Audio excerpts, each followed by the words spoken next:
இது பாருங்க ஸ்மூத்தா சாஃப்ட்டா இருக்கு. நீங்களும் ட்ரை பண்ணுங்க. அடுத்த வீடியோ காட்டுறோம். அது டே ஆஃப்டர் டுமாரோ காட்டுறோம். அது பேர் வந்து ரசகுல்லா கார்ன். ரசகுல்லா கார்ன் வந்து நீங்க ட்ரை பண்ணுங்க. நல்லா இருக்கும். இது பாருங்க சாஃப்ட்டா நான் பண்ணும்போது சாஃப்ட் பண்ணல, கையெல்லாம் ஒட்டிக்கிச்சு. அதுதான் மிக்ஸ் பண்ண சாஃப்ட் ஆகும். ரவுண்ட் பண்ணிடணும். நான் டைரக்டா ரவுண்ட் பால்ஸ் பண்ணுவேன்.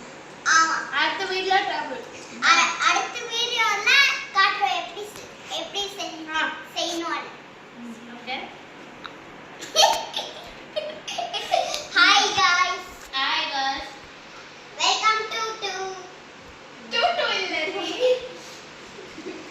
லைக் and subscribe பண்ணிடுங்க.